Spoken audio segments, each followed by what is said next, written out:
conversation that the Buddha had with someone who wanted to know why are people born handsome or ugly? Why do some people have long life and others have short life? So longevity, looks, physical appearance, health conditions, health status, the charismatic nature of the individual, whether people give them respect or not, wealth. These are the conditions that the Buddha spoke about in this sutta. Okay, you may be familiar with this cause and effect thing, because you did this, that happens. That thing, and I told you, no. Kamma is not like that. Kamma is about conditions. Okay? Now here is the proof. Buddha's reply, why do people have short life? He said, they kill, murderous, bloody-handed. They kill, they are murderous, they are bloody-handed. All in inverted commas. In the inverted commas, they are quotes lifted from the sutta. Quotation. Let me point. Quotations, huh? They are lifted from the suttas. So he said, the ones who kill, murderous and bloody-handed, they will have shorter lives. If they were born human, he said. When this being who killed, murderous and bloody-handed, when they passed away, they could end up in hell, in the worst of state, in hell as an animal or as a beta. But if they were born a human, so they can still come back as a human. If they were born a human, they will have short lives. As opposed to the one, look at the words, abandoned killing, gentle and kindly, abides compassionate to all living beings. These are the ones who will then have a longer lifespan. The point that I want to make is this. It is not a singular act. It is an extreme state of mind. To be murderous and bloody-handed implies a state of mind that does the killing regularly and enjoy it. Murderous. This is not murderer. Murderous describe a state of mind. And you look at the next one. Gentle and kindly. Abides compassionate to all living beings. So those are states of mind. Okay? And then you look at the next one. Poor health. Poor health. The Buddha said is given to injuring. I.e., you do it regularly, habitually, typically. You do it all the time. It's a habit. And then when it comes to ugly, I decided I'll just put all the negative ones. If I put the positive ones, you guys will go, I'm not like this, I'm not like that. The ugly is the one that you get scared of, right?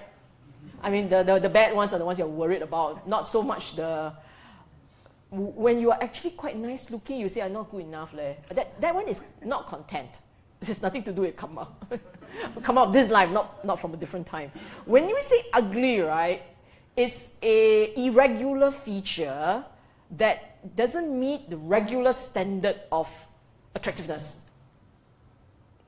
You must process the words.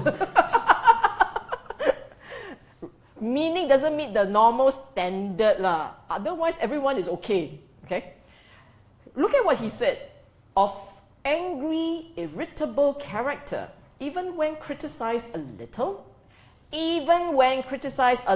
he is offended. Becomes angry, hostile, resentful, displays anger, hate, and bitterness. I say, not Buddha say. I say, dosa galore. You can't help yourself, but you are flooding with angry energy. If you find that you are of this nature, not too late to change. You work very hard, by the end of this life, you're fine. Next life, you come out average. You negate a bit lah, negate. And then actually quite cute. One of this sutta, right? In Majjhima Nikaya, it was a conversation between a guy and the Buddha. I can't remember the name of the guy who asked the Buddha. But in another sutta, I think it's the Samyutta Nikaya, Queen Malika asked the same question, posed the same question to the Buddha. So there were many people in the Buddha's time who wanted to know why long life, why short life, why? Okay, so there were people who asked.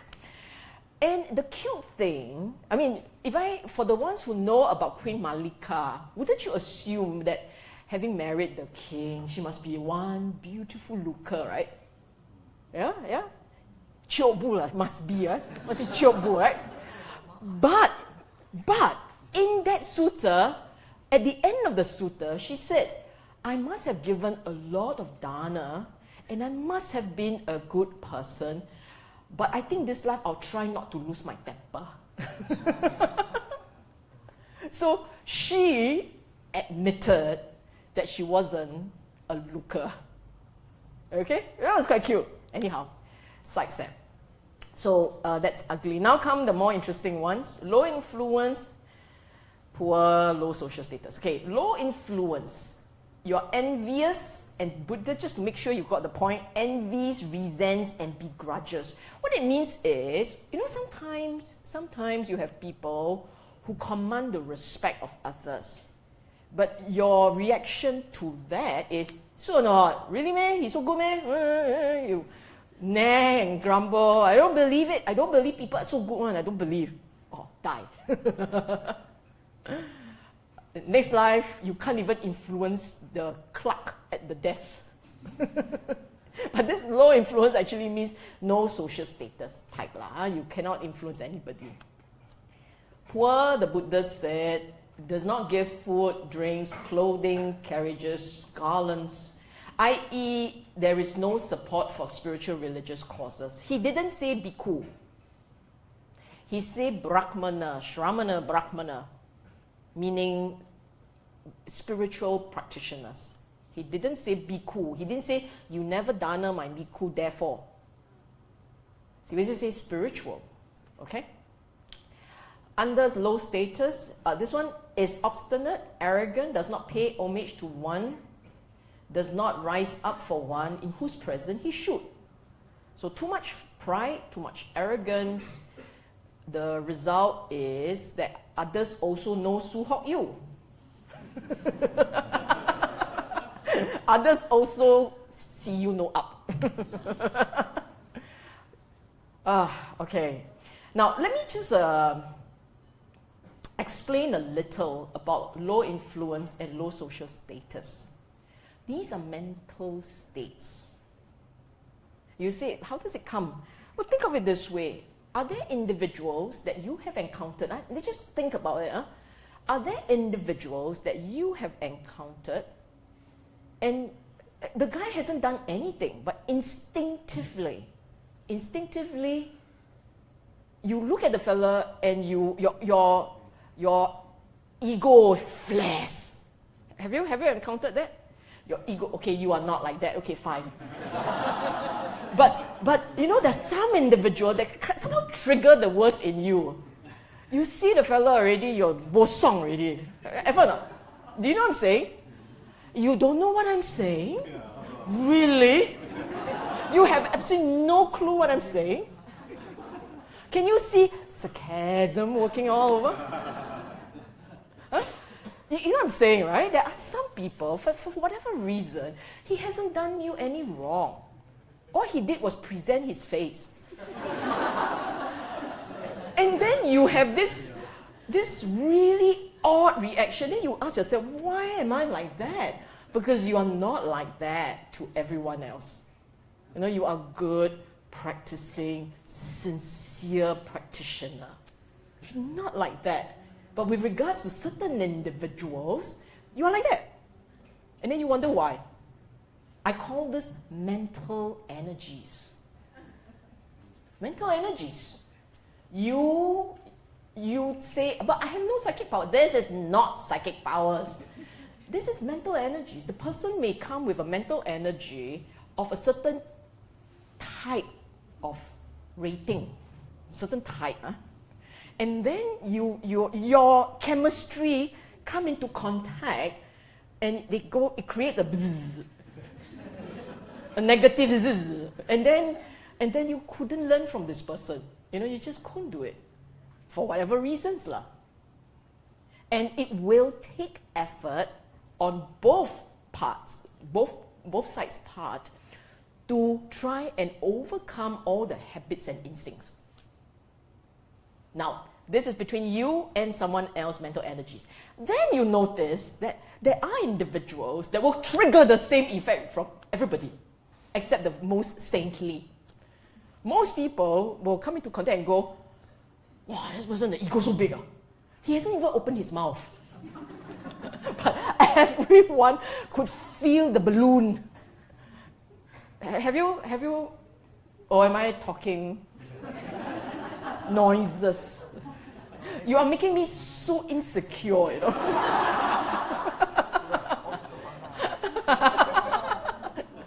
Yeah, so you know what I'm saying, right? Okay, the ones that trigger a communal ego defenses, they are the ones with this problem. Okay? If you are not of this nature, then it's okay. But if you are of this nature, then yeah, Lord, we will have to fix it. And it can be fixed. These things can be fixed, not a problem. Come on like this doesn't mean you stay like this, and I will show you in another slide. Okay, low intelligence. This one came from the Buddha. Basically, the point is, one is caught up with material pursuits and did not reflect more deeply on issues of spirituality or morality. If you spend your time hunting like a worm, because if all you're interested in is make the next dollar, make the next dollar, make the next dollar, get the next advantage, you're like a worm view to the world. There's a whole galaxy of things which you are not interested in. Why? But it doesn't feed my stomach. It doesn't go into the paying of my sports car. Why do I bother? So you kind of worm view to the world. Then like that, lor. Next life didn't exercise your brain enough, your brain come out atrophy. Okay? Don't you think that sometimes pondering over morality issues takes a little bit more effort than just earning the next dollar? Sometimes it is tough. You struggle with your conscience and the whys and the whats, and you ask yourself, why must it be like that? What does it mean? Those can be quite what should we call? Mentally challenging. As opposed to, you want to buy or not? $5, you want or not? Fellas say, okay. It's quite easy, ma? Okay? $5 easy, $50 harder. It's all about management. Okay, now we're going to talk about the Kamma of the next life. And I want to make this point. In one lifetime, you would have made numerous decisions and choices. Sometimes wisely, sometimes not. And the sum of all those swirl around and produce effects when the conditions are right. Hear this, Now I'm going to show you the slide. Maha Kamma Vibhanga Sutta 136. Critical point, the working of Kamma was extremely complex, even more so the Kamma that transcends lives. This didn't come from me. This came from the Buddha. So in this sutta, it was a conversation between the Buddha and Ananda. And in this conversation, the Buddha said, there are practitioners with great meditation skills which enable them to see karmic rebirths. That enable them to see the rebirth of other beings. some of them, when they observe, because you can't see everything, right? You can only see selective parts. So he said, some of them will see this. Someone passed away, and then they got someone they call akusala. People who, when Buddha used the word akusala, it means they break precepts. They are nasty, they kill, they steal, they do nasty things, okay? These people who break precepts and all, he said, sometimes they will see rebirth and they see them being born in a worse state. Or they will see someone who keeps the precepts, was a good person, and they were reborn in a good state. Then they conclude, Kamma is real. It is real. It shackles you, they conclude. He said, meaning they are correct in certain things. They're correct in saying that can happen. He saw the person in one life being nasty, got reborn in a worse state. He gave them that. Correct in the seeing. He saw this person, nice person, reborn in a good state. He gave them that. They saw that, he acknowledged it.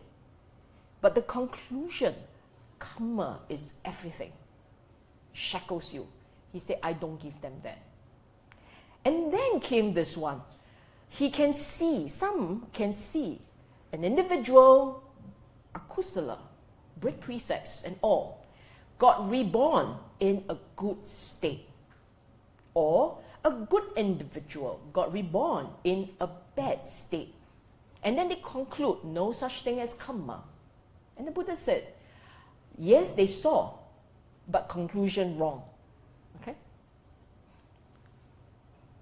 See, usually when you have this kind of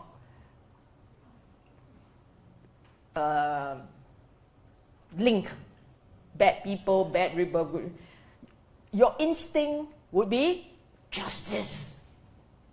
And then you have this one. Why? Surely you're not going to take photo of that, right? That's just to make an impact. Okay, this is what the Buddha said.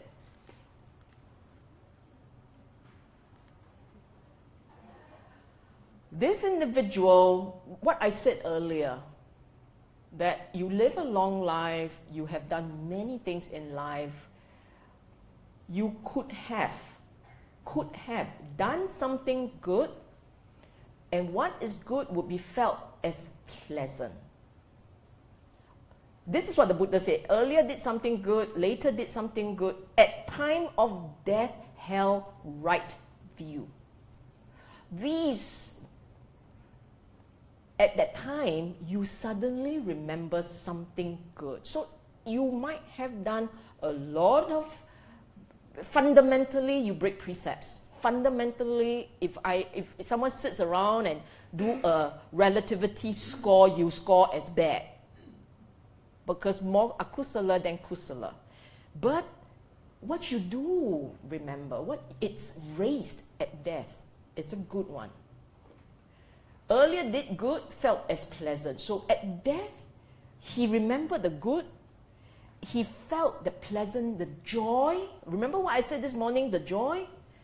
The mind lives. Ta-da!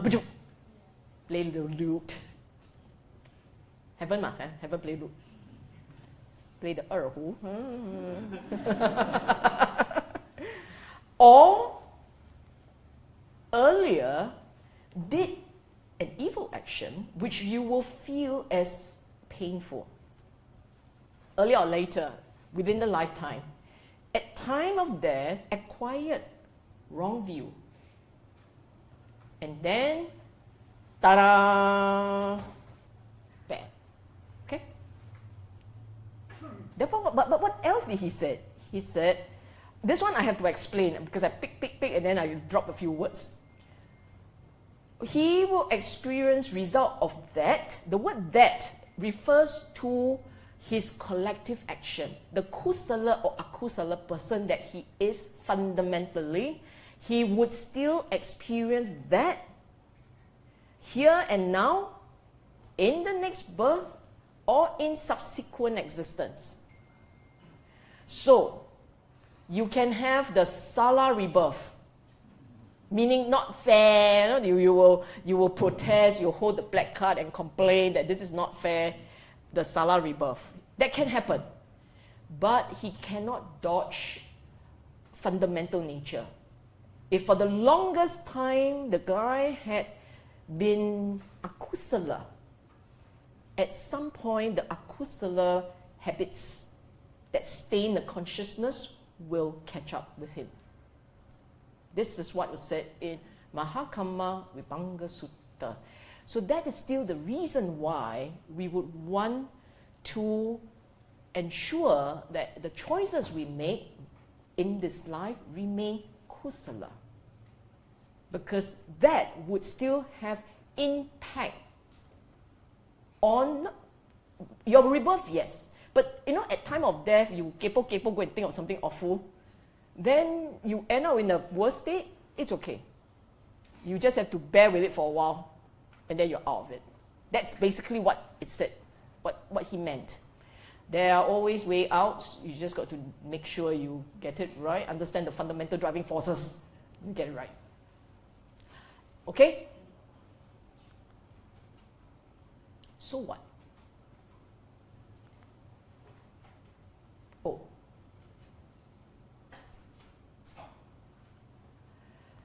Wait, I'm not sure. This one I have said earlier, right? There was, in Buddha's time, the philosophical debate over the concept of Kamma. The concept of Kamma it has a history of debate in his time. So when he talked about Kamma, it's not like the way we understand it. Our understanding is really quite off. But in his time, there were all these debates. Some would say that Kamma is deterministic, like the Jains. The Jains believe that once an action is done, that's it. It conditions your rebirth, it conditions the conditions of your life, and so on and so forth. Nothing changes. Then you have some of the other ascetics, we call them the materialists, who insisted that there's no such thing as Kamma. So Buddha is not saying these guys cannot see past life.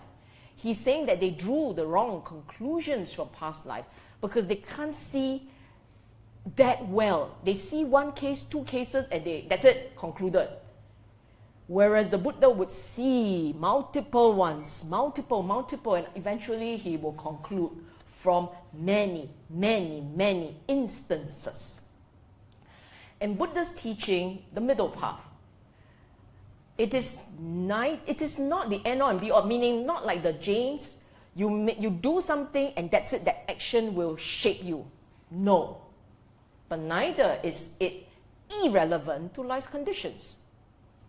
There's an impact. So earlier on, we spoke about the Kamma of this life. You know there's impact. Constantly there's impact. But there's a way out, you can change it. Then we talk about the Kamma of life's past. And we still say, it can change. You can come and be poor when you were born. Bad things, not great, limited opportunities. But over time, when you work hard and you try hard and then you were a nice person, you're constantly being a nice person, people can be moved, and then you find yourself a sponsor. Don't everything blame on Kamma. Sponsor also Kamma. No lah. Some things are, not all things. If you want to say sponsor is a Kamma, it's a Kamma of this life. Because of your kindness, because of your good attitude, because you move someone emotionally, the person comes along with assistance for you. You know what I'm saying? So they're Kammas of this life. Buddha said, understand how it impacts the mind, fix the mind. Okay? Buddha never meant for Kamma to explain misfortunes or good fortune. That would not be meaningful to the spiritual practice. When the Buddha introduced a concept, he always ties it back to the spiritual practice. So then the question is, how? How is knowing Kamma relevant to the spiritual practice? knowing the concept of Kamma, how is it relevant to the practice? Number one, you can take picture. Buddha had always talked, you know how the choices that we make is the result of the feelings that drive you? And he tells you, they come and they go. Contact gives rise to feeling. Feeling gives rise to craving, and so on. So understand that it's possible for craving to cease. This is about craving and cessation of craving. And the practice makes it possible for craving to cease. Understand that Kamma is the result of your mind's instincts and habits, and that you are in control of the conditions. You control the volition, which then creates the condition. And you create often enough, you have to bear the consequences. But it's not the end all and be all. You can still fix that. And moment to moment to moment, you could be generating new habits, new Kamma. The point is impermanence. Impermanence and practice can make the difference. Okay?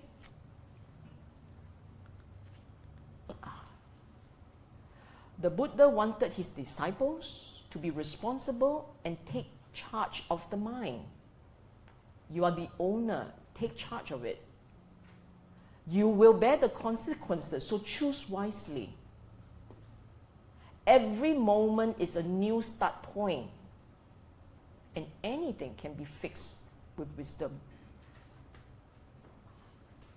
Take charge and shape the mind.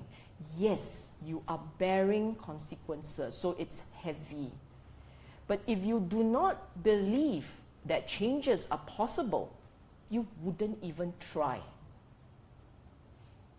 And if you believe that you are stuck with certain conditions of the mind, let's just say that if let's say you are sad and you're experiencing depression, if you believe that this is a constant for you and there's no way out, then what happened? 我死了算了，对不对啊？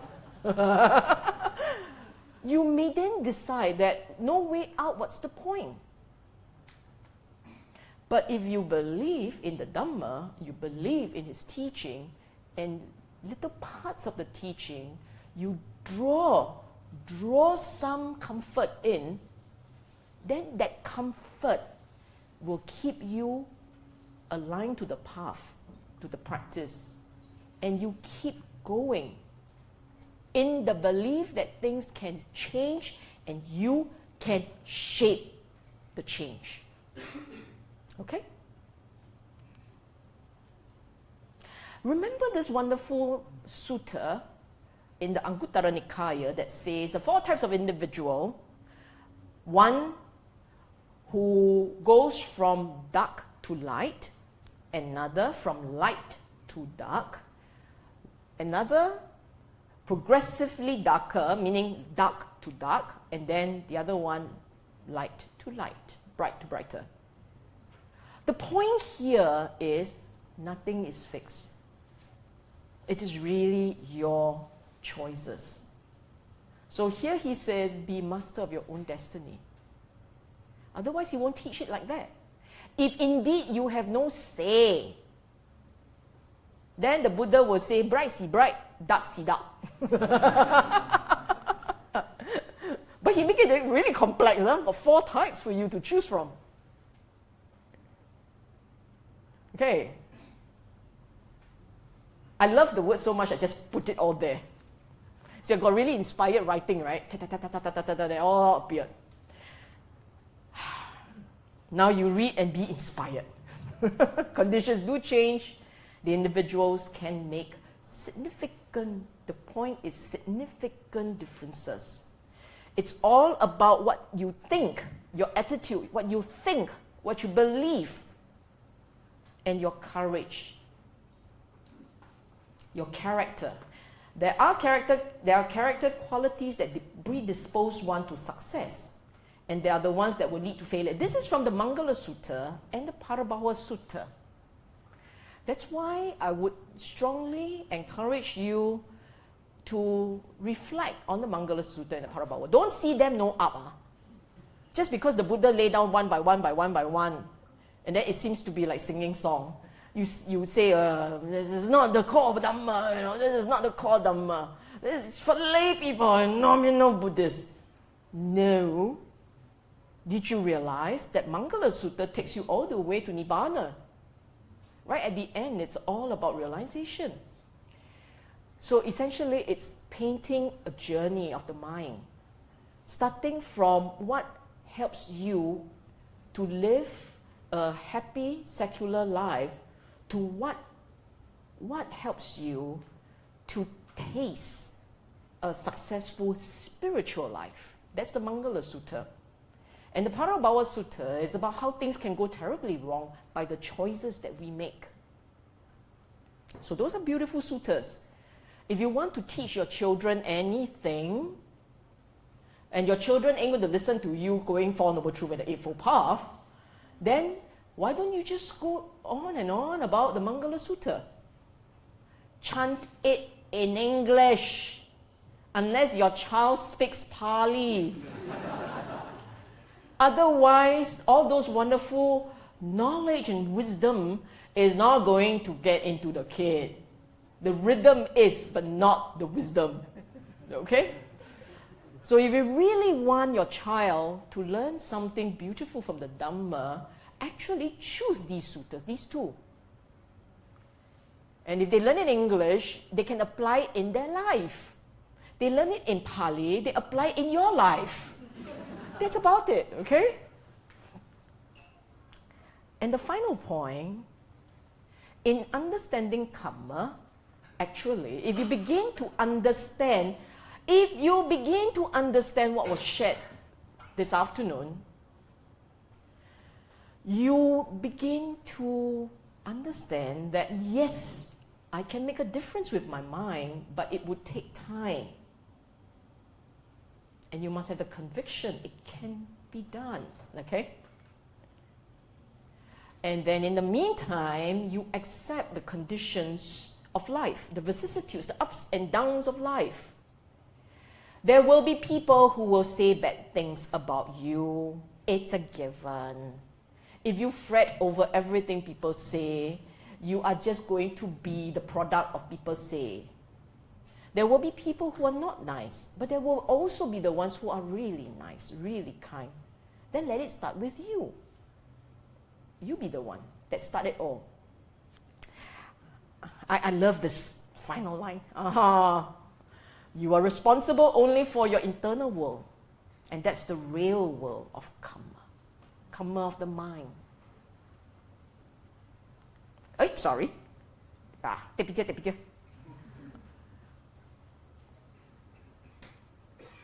Agree?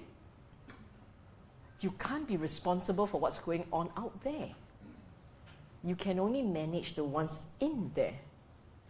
And if you manage the ones in here, the ones out there, okay lor, we will outlive, we'll outweigh, we just let be, it will fade. We like to think that we are the center of everybody's universe. But the reality is everybody is the center of everybody's universe. So people say, why you wear like that? You can't take it. I will go kill myself after this. Kill myself over bad fashion choices. But actually, you really don't know what's in their mind. They are in a bad state, they are angry, they are annoyed, everything looks bad to them. You could be dressed in Chanel, and still they look at you and say, Chanel. Chanel, Chanel. It's just humans' emotions and moods and instincts, and you cannot allow yourself to be held ransom by moods and habits and instincts. That's what happened to us. If you don't understand how the mind works, you will end up being affected by moods and feelings and instincts of other people, which affect yours, which affect them, which affect yours, which affect them, and that's the samsara we're talking about, the scary one. Okay?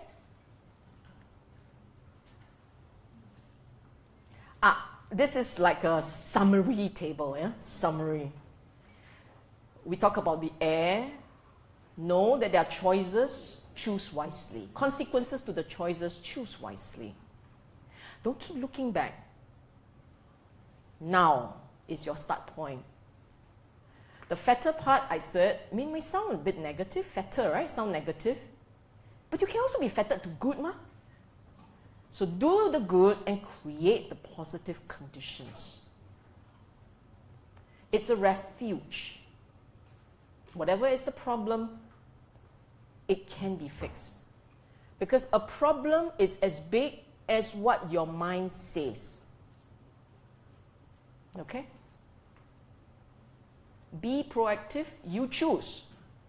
Move from light to dark, or dark to light. Surely you must choose dark to light. And this whole notion, all road leads back to dukkha. All roads lead, remember the Dhamma, all roads lead back to dukkha. Why do we have sense of dukkha? Because we have craving. You fix the mind and the external conditions will fix themselves.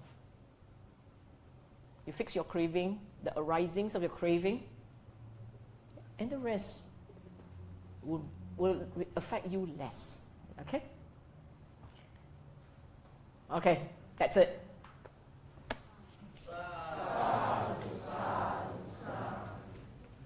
Ask.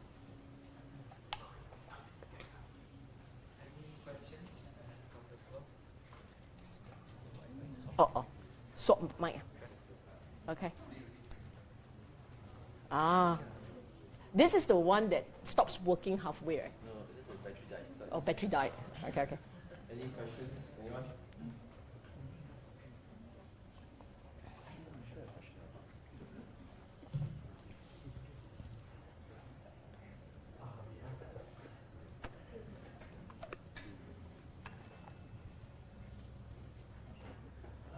Talking about the karma going from one line to another,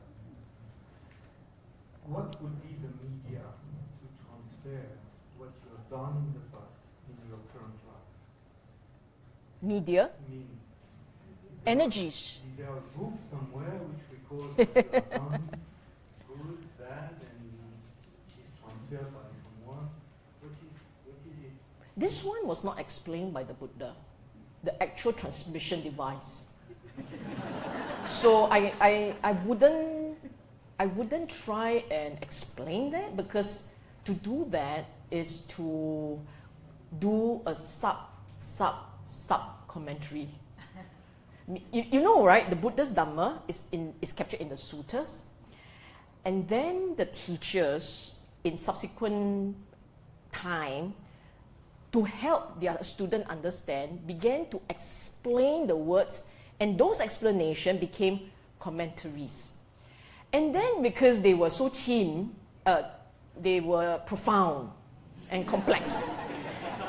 Then subsequent teachers decided they will comment on the commentary. So those became sub-commentaries, the tikas, okay? And then in some places, they have to explain the Buddha, and then after that the commentaries, and then the sub-commentaries, and they became the sub-commentaries.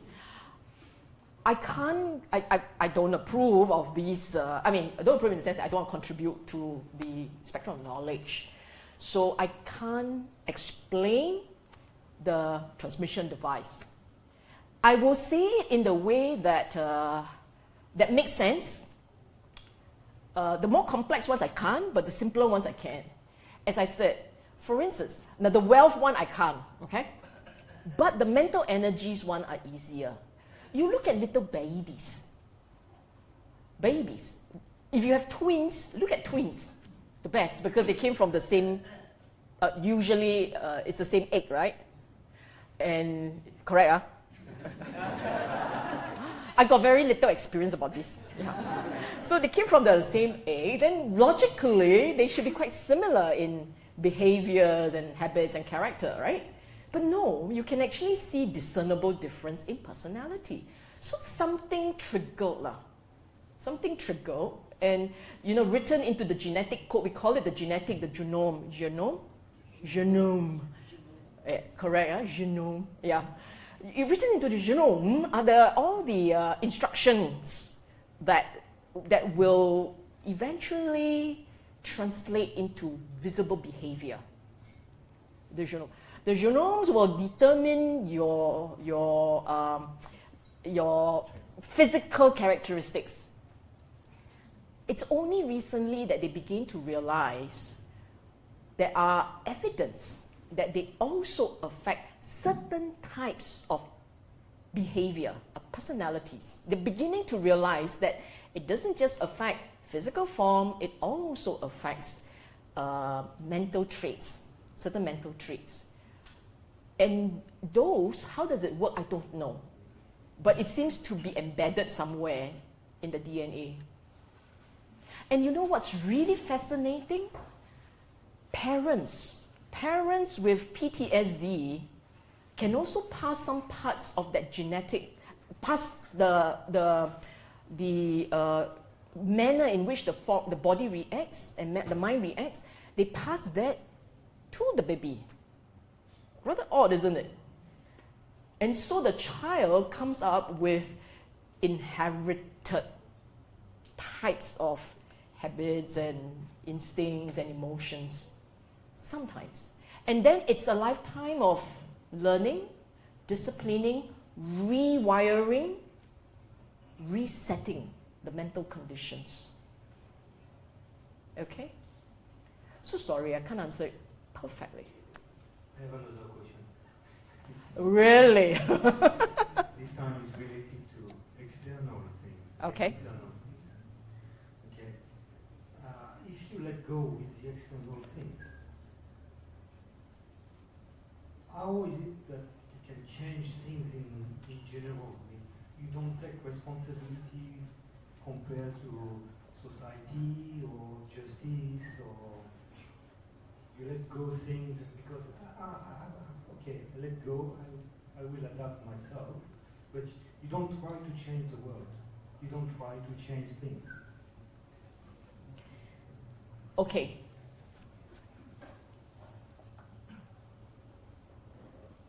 Yesterday, there was a, is it yesterday? I'm trying to recall, I dropped so many things I sometimes forget.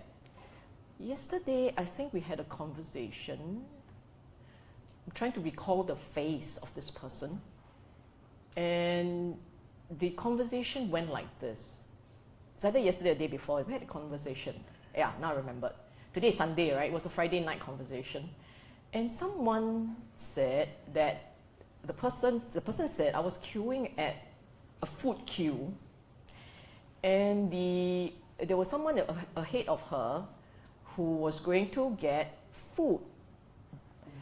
Old man, yes. And he wanted chili. And the store owner refused to accommodate. Refuse. You want chili, you pay. So my friend said, she was caught in a little bit of a dilemma. On the one hand, don't do anything. Buddhists, let go. On the other hand, compassion, must do something. So there was this internal dilemma going on, and I was asked this question, what should I do? I said, pay the money for old man and do it, just do it. And don't thinking about it, so much so that you bring into a discussion and carry this dilemma into the discussion. I'm not saying that by letting go, you do not do the right thing. When we use the word to let go, the point is to manage the craving, the wanting in the mind. You can fight a battle without getting angry, but you don't have to fight with the anger. You can do what is right in a manner that is still consistent with your practice. Now, this practice is not just about doing the right thing. You have to understand that. This practice happens when you understand effects. Because you understand effects of the mind, then you choose to do the right thing because of your understanding of the effects. Suppose, let's say, you say, I want to cut smoking. Why? Because the doctor says smoking is bad for me. But you don't really understand how it works. They just want to cut and cut. Sometimes it works, it cuts. Sometimes it doesn't. You keep toggling.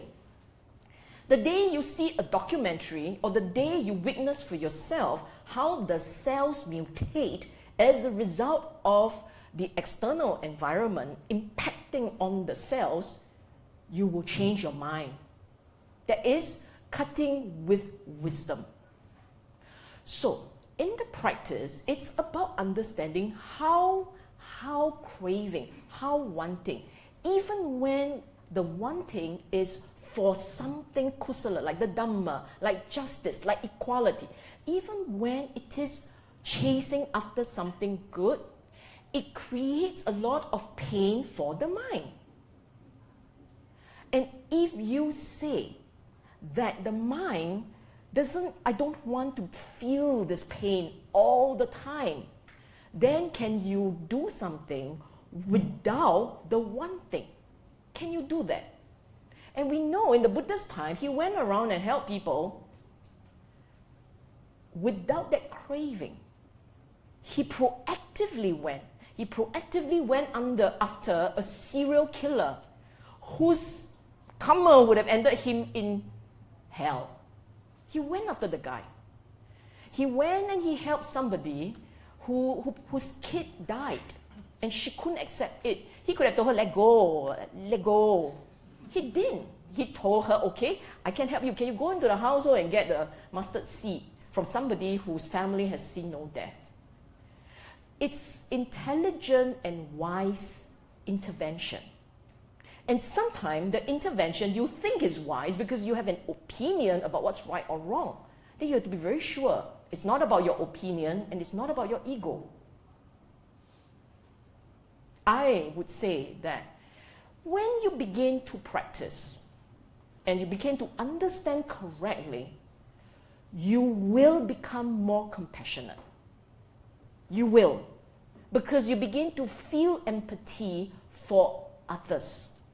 Now, it is about you understanding their pain. It's about you understanding why. Why is it they are always so angry? Because you know that only when a person is in pain will the person lash out again and again, the lashing. It's because of the pain. So then you are not fighting your own anger and desire. You're not fighting this person. You are helping another to deal with the mind. The mind. So, no, letting go is not about not caring.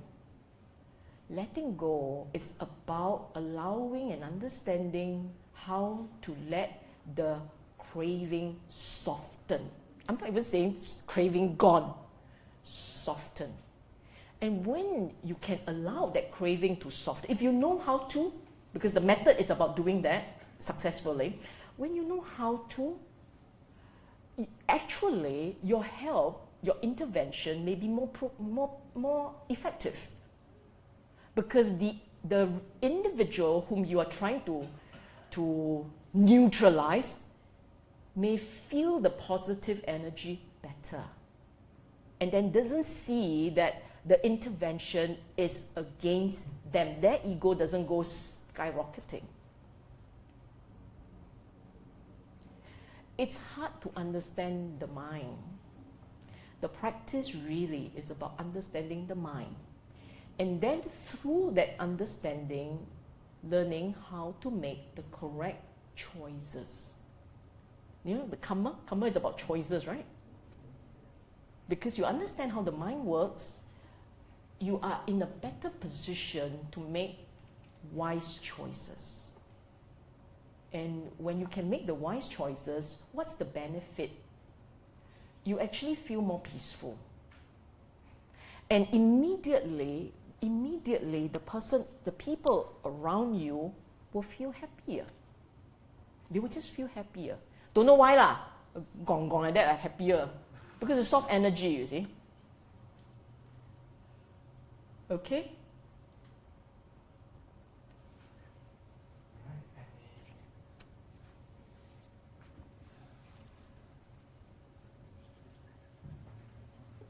Okay, thank you, Sister Sylvia, for the talk. This morning, somebody brought up weighty karma. Yeah. Perhaps you could elaborate on it here. Okay, that's the first question. Second one is people always talk about, or other teachers also talk about, last thought moment before you pass on, and it will impact your next birth. So could you actually talk about that too? Thank you. Buddha talk about that. Yeah? Mahakamma Vibhanga Sutta, Buddha talk about that. Okay, weighty karma. This weighty karma thing actually was used to describe a specific kind, 5 specific kind of activities. The killing of the mother, the killing of the father, the killing of an arahant, the wounding of the Buddha, and creating a schism that tear the Sangha. Deliberately creating the schism that tear the Sangha. Okay? 5 types of activities that will weigh so much on the mind, that once they have been undertaken, nothing else can neutralize cannot dilute the stain on the mind. That's what it means. So you want to kill the father, you kill the mother, just take these 2 because no Buddha around for us to injure. Even if we kill father, kill mother, quite tough. Your mind will go a little messed up. Okay? But let's just talk about the kind of events in one's life that sometimes you can't quite neutralize.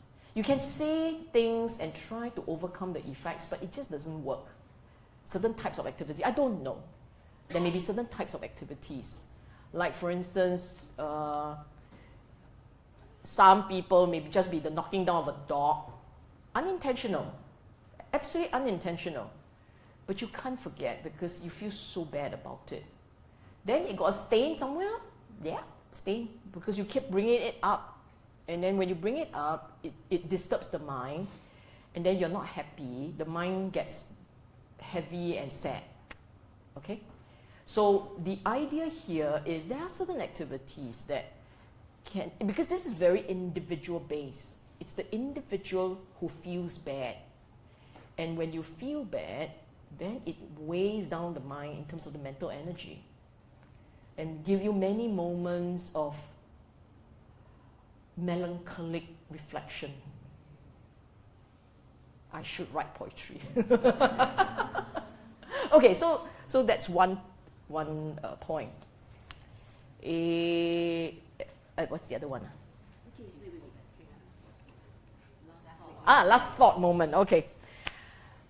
Now, you remember what the Buddha said in those extracted quotes? Either earlier or later, you recall a painful event which is felt as painful, or a good event which is felt as pleasant. What does it mean by the last thought? Is that it's the transition point between one mental state to another, and in the transition point, the link is there. If it's heavy, it's weighted down. If it's sad, it's weighted down. If it's angry, it's weighted down. It's gross energy. Gross mental energy, the mind, it's weighted down. That's the idea. Okay? Now, it's that connecting point. Think of it like you go to sleep at night. I love to use this example. When you go to sleep at night, you go to sleep angry, will you wake up springing out of bed in delight? Would you? The odds are, if you go to bed angry, you will wake up kind of sian, heavy, tired, a little bit moody, yeah? Okay, tonight go to bed happy. Go to bed happy. See whether tomorrow you'll wake up light-hearted. It's like the mind, the mental energy never got flushed properly, and then it carries on. It just take on. So you will hear in the suttas these cute activities where someone dies hankering after the rope and got spring up again into a bark hanging onto the rope. That kind of cute activity, cute stories, you know. The idea is when it is any kind of kusala mental energy. Kusala means restless, angry, sad, craving, all these things will weigh down the mind, weigh down the consciousness.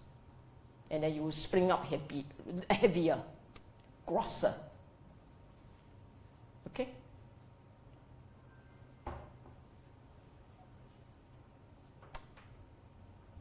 Okay? So, one last question?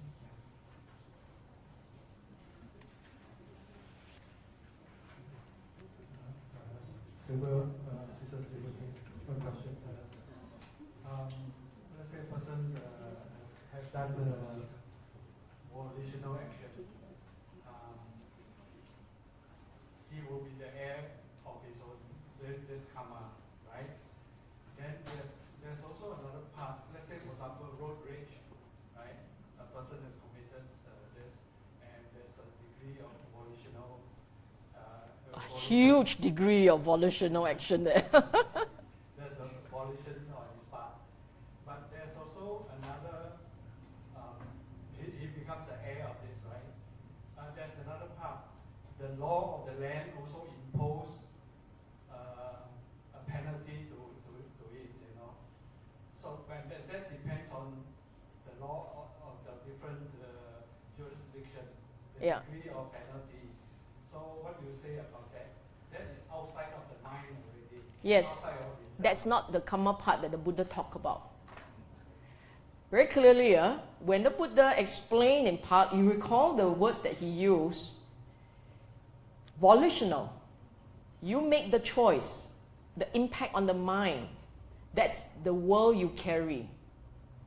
He didn't say the world you carry. But, you know, the Buddha has always said, what is the world? The world resides in this phantom long body. Meaning to say that it is whatever you experience of the world, whatever is your experience of the world is the world.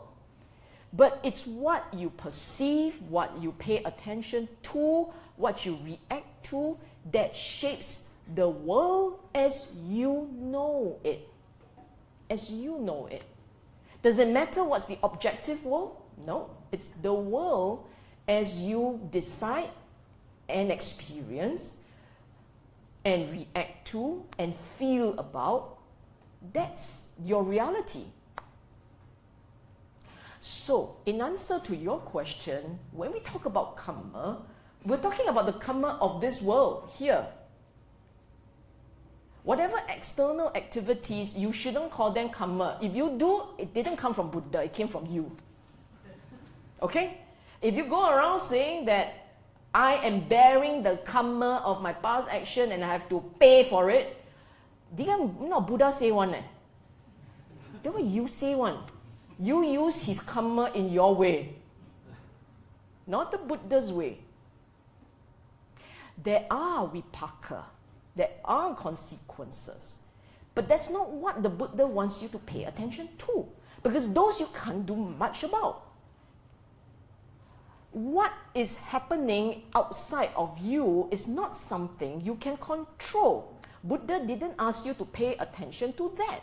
Buddha wants you to pay attention to your mind. That's the Kamma he said you can do something about, and you should, because that's the one you experience. I'll give you an example, okay? You are, for whatever reason, in your ripe old age, very negative person. Because you choose to constantly tell yourself the world is a nasty place and people are not nice and they will take advantage of you whenever they can and blah, blah, blah, blah, blah, blah. Then you wonder why there's no one next to you. You wonder why is it in your ripe old age that you need help and those useless kids of mine are not around. We keep calling them useless. Is it their fault? But never mind, that. Then one came. And then your mind goes, he's here for my money, think I don't know. That's your world. That's not what he came. Despite his reservations, he came. But you had this painted world, remember?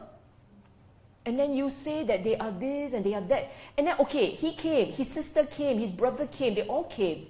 And you say, you see, they're all Kamma, hankering after my money. You think I'm going to die tomorrow. You think I don't know. Siang kong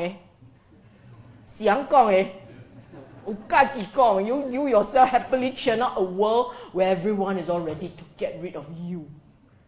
And then you won't eat their food, despite it is your favorite, because they're going to poison you. It is your world. And that's the scary one. That's the scary one, because it may or may not be real. We don't know if it is reality. But as far as you're concerned, you have concluded that's your reality. And if that's your reality, that's your world. And you chose to paint the reality this way. And because you painted the reality this way, Kamma. You see that? That's your Kamma. You chose that. That is why, if you are in this practice, you are supposed to only see things as they are. Kamma is not usually emphasized as a point. But you're supposed to see things as they are. What is seeing things as they are? Seeing the nature of your mind as it really is. And what is that? Buddha didn't ask you to see the conversation in there. He asked you to look at impermanence, the arising of dukkha, impermanence, and because of the impermanence, there is the arising of dukkha. And in the arising of dukkha, he said, can you see the anatta nature? So these are the key features of the mind's reality that he wants you to look at. Everything else, everything else you choose, you shape, you decide, you paint. You are the owner. That's the real meaning of this word. Owner of your mind, owner of your Kamma. The law of the land is the law of the land. But I can tell you what will happen, okay? Hear me out. Suppose, let's say, it was an accident. Let's just say accident. Don't say road rage. Road rage, you go before the court, also a bit difficult. But let's just say it was an accident, okay? And you knock someone down. And you go to court, and you're the sweetest person who is a bit blurred. That's why you knock someone down. But you're very sweet. You're a very nice guy. You go to the court, and you don't see a machine, You see a human who is going to make a decision on how the state should carry out its law. He looks at you, he sees, no need old, let's just say young. Young can be blurrer. Okay, so he sees this young chap, and he sees a guy really contrite, he's feeling very bad, and he sees oozing out of this guy, all the humility and all the gentleness. You think the court is going to say, you die. I make sure you die ugly. Would he say that? No. He has a choice. Impose a fine or suspend your license or do both. And he said, I'll impose a fine, young man. You next time don't do like that. You don't suka go around knock people down, okay? And he imposed a fine. Is that Kamma? Some elements of it, because your mental energy was soft and you were gentle and you were kind, and he was affected. So, do not underestimate the power of humility.